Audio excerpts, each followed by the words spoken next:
The Rosenhan experiment critically examined the validity of psychiatric diagnosis and the conditions within psychiatric hospitals. 8 sane individuals, including Rosenhan himself, feigned auditory hallucinations, claiming to hear vague, unclear voices saying empty, hollow, thud, to gain admission to various psychiatric hospitals across the United States. Once admitted, they immediately ceased exhibiting any symptoms and behaved completely normally. Despite acting completely sane, none of the pseudo-patients were detected as imposters by the hospital staff. They were all diagnosed with serious mental illnesses, mostly schizophrenia, and admitted. The average length of hospitalization was 19 days, with one pseudo-patient staying for 52 days. They were only released with a diagnosis of schizophrenia in remission, implying their sanity was still questioned. Real patients, however, often recognized the pseudo-patient's sanity, demonstrating that the staff's perception was heavily biased by the initial diagnosis. This experiment exposed the dangers of labeling, the dehumanizing nature of some psychiatric institutions, and the potential for a self-fulfilling prophecy in diagnosis. It led to significant reforms in psychiatric practice and diagnostic criteria, emphasizing the importance of considering the individual beyond their symptoms and the potential for institutional bias. While the pseudo-patients were not physically harmed, the experience was emotionally taxing. This notorious study aimed to demonstrate classical conditioning in humans, specifically how fears could be learned. A 9-month-old infant known as Little Albert was initially shown no fear of various objects, including a white rat. The experimenters then began to pair the presentation of the white rat with a loud, startling noise, like striking a steel bar with a hammer.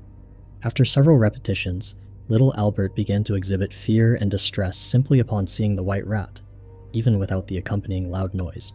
The experiment did not stop there.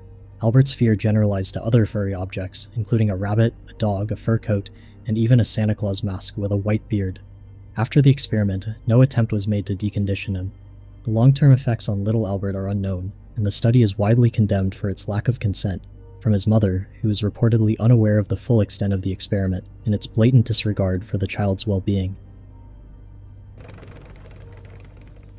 This deeply unethical experiment sought to determine if stuttering could be induced or cured through psychological manipulation.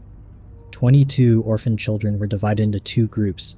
The experimental group, 10 children, some of whom already stuttered, received negative speech therapy. They were constantly criticized, belittled, and told they had speech imperfections, even if they spoke normally. The control group, 12 children, received positive speech therapy, being praised for their fluency. The results were devastating for the experimental group. Several children who did not stutter before the experiment developed speech problems, including stuttering, shyness, and a reluctance to speak. Those who already stuttered experienced a worsening of their condition. The emotional and psychological toll on these vulnerable orphans was immense, leading to long-lasting trauma and speech difficulties for many. The experiment was quickly dubbed the Monster Study due to its cruel and unethical nature. The University of Iowa publicly apologized for the study in 2001. This abhorrent program, conducted by the apartheid-era South African Defense Force, aimed to cure homosexuality in soldiers through brutal conversion therapies. Soldiers suspected of being homosexual were forcibly sent to military psychiatric units. There, they were subjected to a range of horrific treatments, including electroshock therapy applied to their genitals, chemical castration using drugs like hormones, forced gender reassignment surgery, and other psychological torment. The Aversion Project was a state-sanctioned campaign of torture. It is estimated that hundreds, possibly thousands of soldiers were subjected to these procedures. Dr. Aubrey Levin, known as Dr. Shock to his victims, played a central role in these atrocities. The long-term impact on the survivors was devastating, leaving them with profound physical and psychological scars, including severe trauma, depression, and anxiety.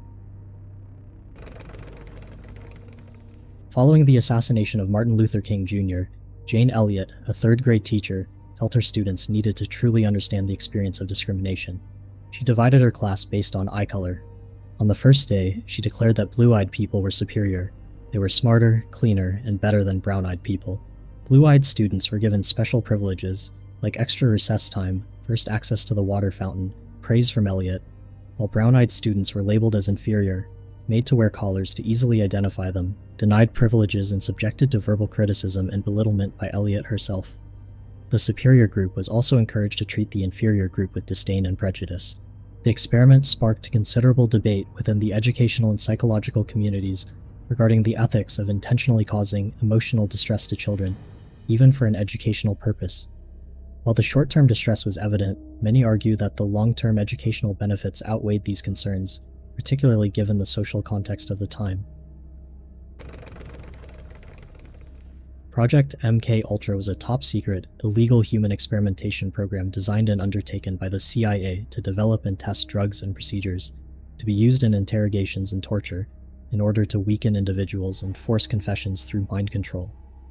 The program extensively used various methods, including the administration of LSD and other psychoactive drugs, hypnosis, sensory deprivation, isolation, verbal abuse, and other forms of torture, often on unwitting subjects.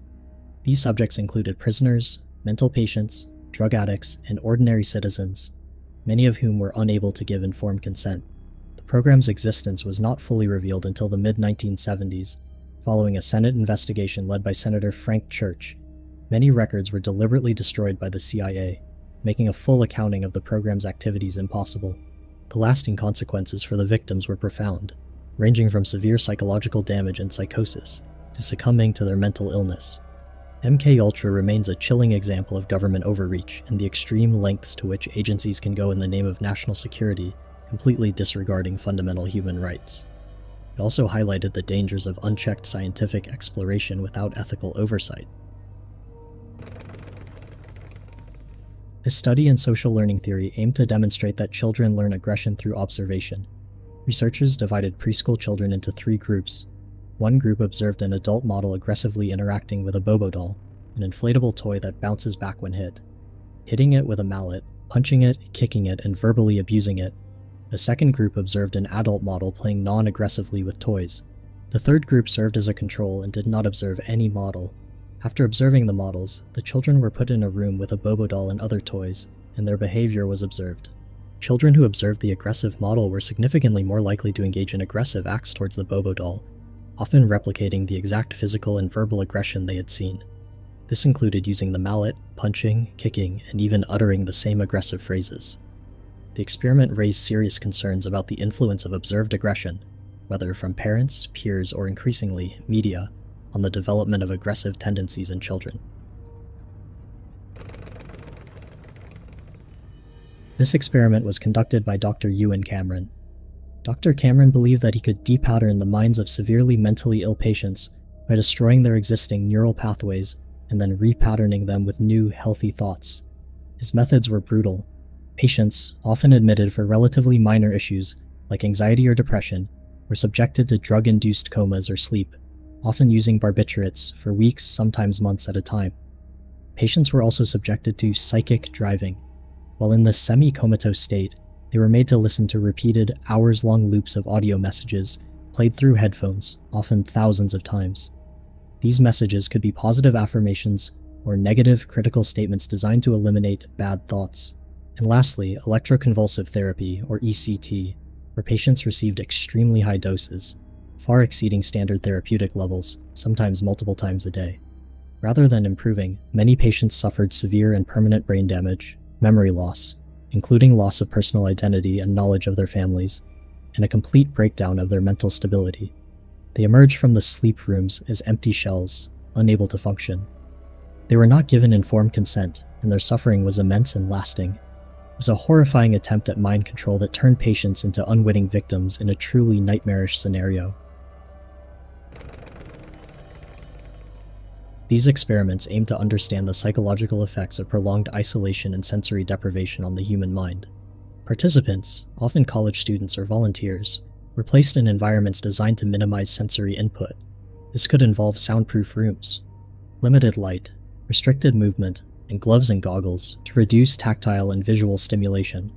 The goal was to see how long individuals could withstand such conditions and what mental changes would occur. Subjects typically lasted only a few days before exhibiting severe psychological distress like hallucinations, paranoia, delusions, cognitive impairment, and emotional instability. These experiments were partly driven by Cold War concerns about brainwashing techniques used by adversaries. Researchers wanted to understand the psychological vulnerabilities that could be exploited. So what do you think? Which of these experiments sent the biggest chill down your spine? Let us know in the comments below. And if your mind can handle more, stick around for even more darker dives, right here on Unfolded.